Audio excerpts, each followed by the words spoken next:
just rolled out of bed and thought, let's have a little morning coffee talk.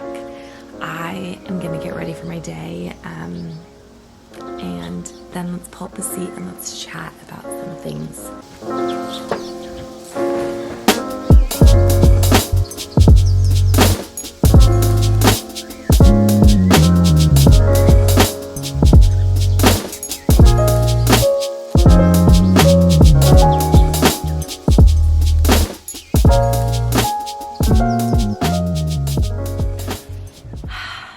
Okay, friends, here we are. Happy morning.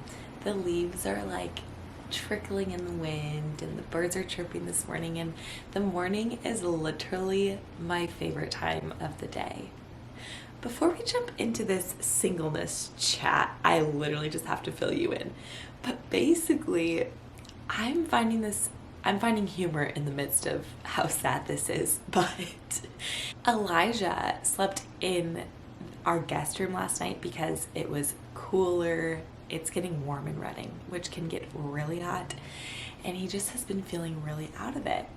Well, he's been feeling really out of it and spacey because he gave himself a concussion. Yes, you heard that right.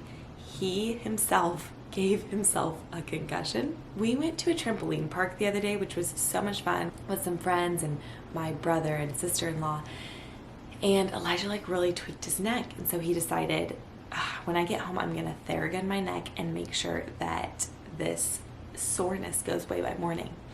And I don't know, I was in the room, but I guess he got carried away and started Theragunning his head, thinking that that was somehow gonna loosen up his neck. And that night he slept for 12 hours straight, woke up feeling so sick, so out of it, had a headache all day. And then on Monday, I literally cannot even explain to you guys how strange he was acting. I literally booked him an appointment with this therapist because I thought, this is not okay. You need to figure out whatever is going on with you. It's not working for me. So anyway, I just thought I'd fill y'all in. Let's get to it. Okay, so back to the relationship conversation on this channel. Today, we're not so much talking about dating or engagement or marriage. We are actually talking about what comes before it all, the gift of singleness. Yes, we're talking about singleness today. And you know what? It's a topic that I'm passionate about because we have all been there. I don't care if you want to be single or if you don't want to be single, we've all been there. And it's actually can be such a gift in your life. I think so often people that are single are kind of like wishing that they were at a different space or in a different relationship. And I guess it totally depends on your season, because there were definitely seasons of my life I was so happy to be single. And I don't know if it was because I could just see what the gift that it was in the season that I was in, or if I had fear about relationship. And we have to be honest about both of those things. I think if you're single and you are loving life, you've never been in a relationship, obviously take this with a grain of salt and take this, it depends on each different person's story, how old you are, what kind of season of life you're in, etc. And you have never been in a relationship before, I would begin to ask myself really good questions. And obviously everybody's story is different.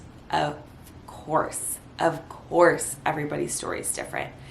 But I would begin to ask ourselves those questions of, what are my thoughts and beliefs about relationship? Do I have good beliefs and perspectives about what a relationship is? Do I have fears and worries and anxieties about being in a relationship? Is that what is keeping me from being in a relationship? Or am I just an independent woman and I don't want to be in a relationship right now? Both are totally okay and totally fine. They're just definitely conversations you don't want to ignore or avoid if there is something there, that you're not working through. So today, that's a little pre-story, precursor to the conversation today, but today I want to talk about singleness. I want to give you a few tips for really being successful in the singleness season that you're in. And I think that it even set me up for being in a relationship. It set me up to be a healthy, whole person stepping into a relationship that could navigate a really beautiful and healthy relationship because I had taken advantage of my singleness beforehand. So without further ado, let's jump in. I wrote some of these down because you know me, I can get a little bit carried away. So let's jump into it. Today we are talking about 5 tips for singlehood. First of all, see it as a gift. If you see the whole time that you're single as just a pain in the booty, okay, that's not going to set you up well for being able to really take advantage of this time in your life and really savor it for what it is. So first of all, perspective shift. If you are not seeing this season as a gift, we need to shift our perspective a little bit so that we can see it as the gift that it is in our life. Okay, moving on to the second tip of the day. You need to know who you are so that when you can step into a relationship, you know what you need in the relationship. You need to become very comfortable with yourself, with who you are, what your passions are, the things that make you come to life. I think about the season of my life before stepping into a relationship, and I was discovering who I was. I was trying out new things. I was traveling a ton. I even lived abroad for a summer and was just really becoming confident in my capabilities, that I could feel comfortable in scenarios in this setting and I don't feel comfortable in scenarios in this setting. How do I navigate these situations in life on my own? How to become confident in my own ability? And I think there's a level of health in that process. Of course, not overly dependent, being able to be dependent on people, but with a healthy balance. And I think that season of life for me, I just was really becoming comfortable in who I was. These are my beliefs that I know that without a shadow of a doubt, I am sticking to. So if somebody else comes in my life and they think differently than me, I'm not going to be easily swayed by their opinion because I'm infatuated with them, but I'm going to be able to stand firm because I know what I value is of high value. It is so important, and we don't need to sway left or right depending on who comes in and out of our life, but there's such a beautiful gift and such a beautiful treasure in our life when we can stand firm in who we are and what we believe and feel really confident in that. It actually builds confidence and security in our own life when we feel secure and confident in ourselves, whether that's in our own ability or in what we think or believe. So become a big fan of yourself. Really begin to explore who you are. And honestly, a pro tip is even get feedback from people in your life. Ask them what it is, the gifts that they see that you have.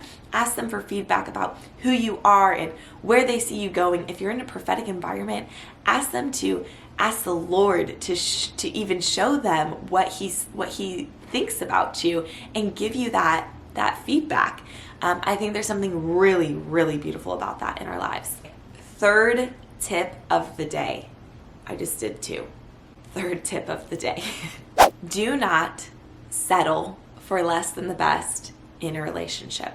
So if while you're single, you begin to explore options and relationships and people, and this person truthfully isn't the best fit for you, don't settle. And specifically, if the relationship is a one-sided relationship, meaning that only you are pursuing the relationship, you don't see a pursuit in return, it's okay. Set it down, let it go, shut the door, move on. And what I mean by that is, even if you begin to talk with somebody, there's an initial conversation, there's initial interest on both sides. They are they are communicating in return that they also have feelings for you, but then you are the only one pursuing, initiating anything in the relationship, it's time to just put it to the side, and maybe there needs to be a conversation. And definitely, I would say this would look different. Initiating in the first moments of a relationship would look different for a guy and girl, at least in my perspective, which I've talked about before. However, say you're talking with somebody, but you are the only one to ever initiate hanging out, seeing each other, kind of spending time together, or even initiating deeper conversations. It's really time that you let that go. The other person needs to pursue you in return. And I would say, especially if you're a woman, he needs to pursue you in return because you are worthy of being pursued. And if that's not happening, somebody else will come along that will just blow you out of the water. They will pursue you like no other, and they will show you that you are so, so, so worthy of being pursued and loved and even sacrificed for. So I would say if it's a one-sided relationship, do not settle for that. No, no, no, no, no. It is time to move on. Fourth tip on the singleness season, listen to your heart, but do not become so pulled by your emotions that you do not bring any logical counsel into your process. And what I mean is when you meet somebody and there's an attraction and you're interested in them, do not let the emotion of your heart become so big and swirly that it's ruling your life, and you don't come back to common sense. You don't come back to who am I? What is it that I have values for in my life? And do they match this person's values? Does this really make sense in this season? Or am I just interested in the idea? Sometimes in life when we're single, we kind of are so interested in the idea of being in a relationship that we begin to sort of dabble in relationships and conversations and with people's hearts that maybe we necessarily wouldn't if we weren't so caught up in the idea of being in a relationship eventually.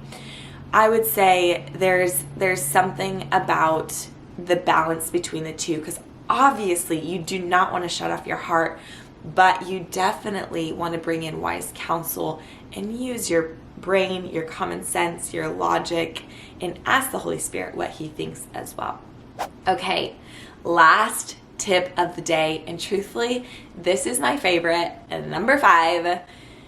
Do not underestimate the friendship phase. You know, so often we think, oh no, if I friend zone them, then they're gonna never want to be in relationship. But truthfully, there is something so powerful about being in a friendship before you step into any other form of the relationship.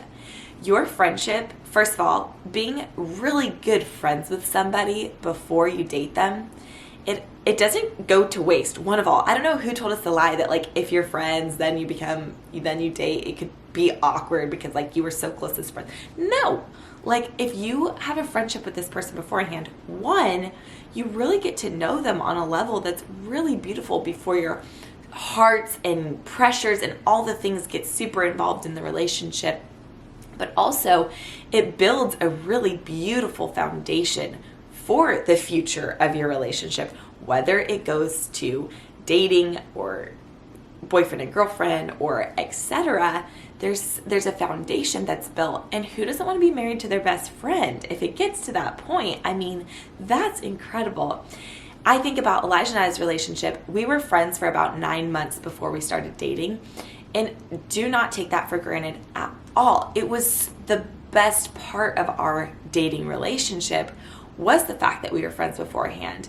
We had jokes and we could laugh together, and we knew each other at a level that made it really comfortable to step into a relationship. There was already a level of trust that was built within our relationship because I knew his story and I knew what he valued and what he cared for, and vice versa. So don't underestimate the friendship season. There's something really beautiful about being able to cultivate a relationship with somebody before the pressures come on and before your heart gets super involved and runs the relationship and all the things. So just really savor the friendships that you have in your life right now. I would say even really steward it really well. Like, put time and effort into that friendship, into that relationship. It won't go to waste. Okay, friends, I really hope you enjoyed these tips and tricks for the singleness season. I was single for 24 years, so I really get it. I feel like I really savored that season in so many ways, and it really set me up well for being in a really awesome dating relationship. So savor that season, you guys. Once you're in a committed relationship, once you're married for life. You don't go back to singleness. So really hold tight to that season, really enjoy it, really take all that it's worth, and let me know in the comments below what you think about this video, what videos you want to see next, and have a beautiful rest of your day. Cheers to a morning coffee date with me and you. I'll see you all next time. Don't forget to like and subscribe. It really does help my channel. I love making these videos, so I love when I get feedback and hear from you guys. So feel free to do so in the comments below. Okay, until next time, guys.